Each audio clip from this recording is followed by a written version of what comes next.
Assalomu alaykum hurmatli Suvchilar maktabi kanali obunachilari. Har safar Suvchilar maktabi namunali fermerlar suv tejamkor texnologiyalardan foydalanib kelayotgan fermer xo'jaliklari to'g'risida intervyularni olib borishgan. Lekin bu safargi intervyumiz yashil muqobil energiyadan foydalanib kelayotgan Ahil Oqoltin mahallasi bilan birgalikda bo'ladi. Qani, ketdik. Assalomu alaykum Jahongir aka. O'zingizni tanishtirsangiz obunachilarimizga. Meni ismim, familiyam Tangriyev Jahongir. Mana shu Oqoltin mahalla fuqarolar yig'ini raisi bo'laman. Hozir ko'rib turibmizki, nasosimiz quyosh panellari orqali ishlamoqda. Aynan bu qarorga kelishga nima sabab bo'lgan? Bu qarorga bizlar prezidentimizning tashabbusi bilan 5 ta mahalla, og'ir mahalla tushgan. Shuning uchun bizlarga 55 kilovatlik nasosni o'rnatib berdi 1850 metrga. Bizlar buni tokni tejash maqsadida fuqarolarimiz bilan kelishilgan holatda o'sha 100 kilovatlik quyosh paneli o'rnatmoqchi bo'ldik. Keyin yana tumanimiz hokimi tashabbuslari bilan ko'p gaplar bo'ldi. O'sha yerda oqsoqollar, qariyalar bilan gaplashgan holatda keyin 155 kilovat quyosh panel o'rnatishni rejalashtirib, xalq o'zini hissasi bilan tashabbus ko'rsatib, har bir fuqaro o'zidan 5 million so'mdan pul berib, mana shu quyosh panellarni o'rnatdik. Ko'ngilli sifatida. Ko'ngilli sifatida. Bizlarni qishlog'imizga ko'p yillardan beri, uzog'i 20-30 yillar bo'lgan, umuman suv kelmagan. Shu sababdan hozir hammani hovlisida kartoshka ekilgan. Har bir xonadonga 10 sotixdan 20 gektar kartoshka mahsulotlari ekkanmiz. Hozirda kartoshka mahsulotlarimiz gullab tugish jarayonlarida 2 marta sug'orib oldik bizlar kartoshkalarimizni. Hozirda xalqimiz, odamlarimiz minnatdor, prezidentimizdan minnatdor. Nechta oila o'zini hissasini qo'shgan aynan mana shu panellarga? 200 bu Novur qishlog'imizda 220 ta xonadon bo'lib, mana shundan 160 kishi tashabbus ko'rsatgan. 160 ta oila. 160 ta oila tashabbus ko'rsatdi. O'zlarini tomorqasi, o'zini dehqonchiligi bor va aynan sug'orish tizimida bundan foydalanishmoqda. Shunday, xuddi shunday. Hozir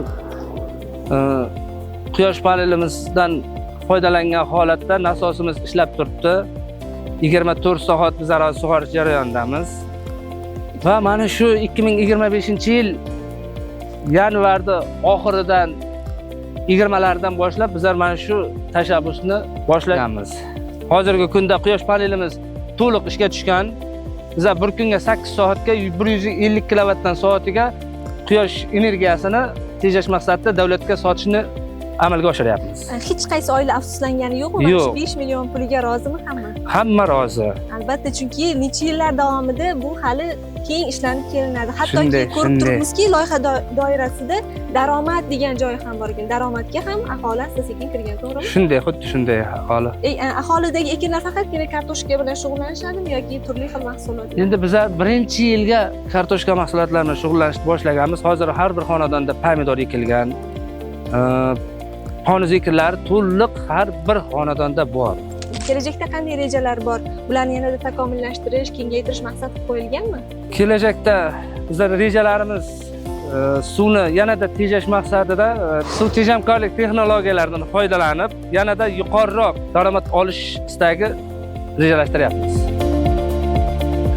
Men Mengliqulov Faxriddin, Oqoltin mahalla fuqarolar hokimi yordamchisiman. Faxriddin aka, ko'rib turibmizki, quyosh panellari orqali tomorqalarni suv bilan ta'minlash loyihasi ekan. Mana shu loyiha haqida, bundan olinadigan daromad haqida qisqacha ma'lumot bersangiz. Mana qisqacha ma'lumot beradigan bo'lsak, mana bu qurilgan quyosh panelimiz misolida gapiradigan bo'lsak, mana bu 1 yil mobaynida qancha elektr energiya sarf qiladi qo'yilgan hozir 150 kilovatlik quyosh panelimiz qancha mablag' sarfdan ortiqcha mablag' hisoblab beradi bundan. Bundan hozir 3 ta ish o'rni yaratganmiz. 3 ta ish o'rni yaratganmiz. Bularning oylik ish haqqisi ham bundan shakllanadi. Elektr energiya ortgan mablag' hisobi ular o'zlariga qaytib boradi. Shu maqsadda shuning uchun 150 kilovat qurib bemalol sarflangan elektr energiyasini ham ortiqcha mablag'i aholiga qaytadi. Bu nasosda ishlatgan elektr energiyasidan. O'shaning uchun mana bunday planshet qilib berganmiz mana.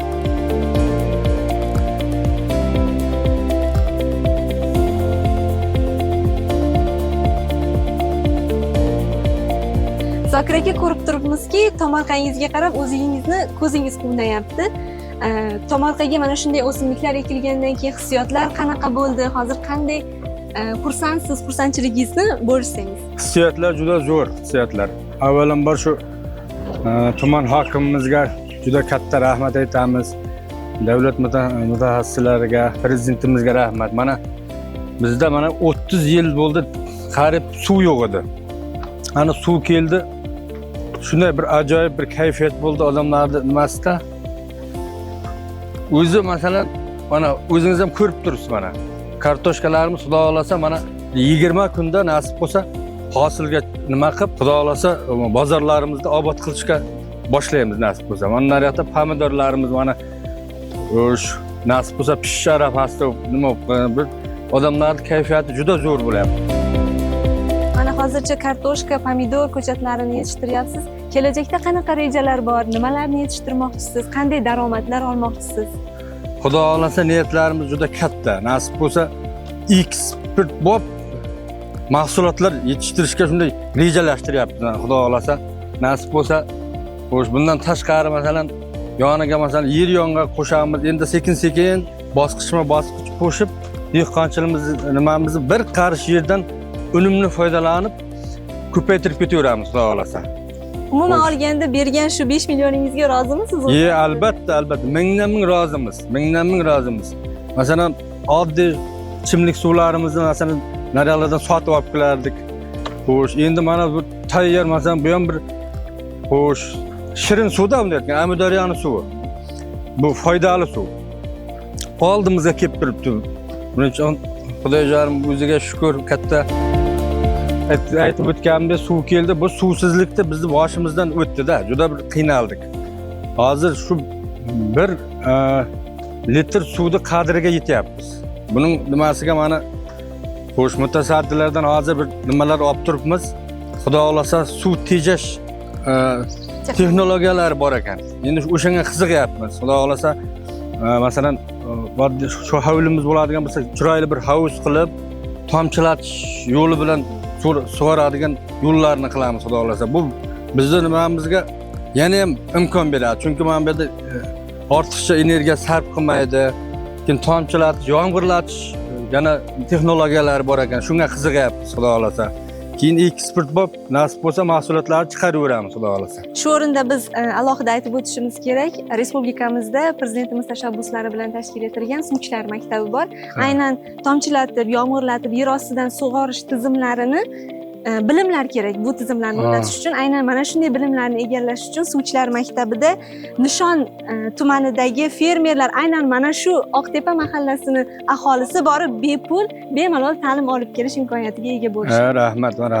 Ana shu maktablarning mana adreslarini olib, xudo xolasa borib uchrashib, nasib bo'lsa xudo xolasa shu texnologiyalardan foydalanamiz xudo xolasa. Rahmat sizlarga. Rahmat. Biz mana 1800 metr yopiq qur orqali 11 dona suv taqsimlagich hovuzlarimiz bor. Har bir suvni isrof qilmasdan suvlarni tejash maqsadida har bir xonadonga mana xuddi shunday chilankalar orqali, yopiq qurlar orqali agratlarni suvlarish ishlari davom etmoqda.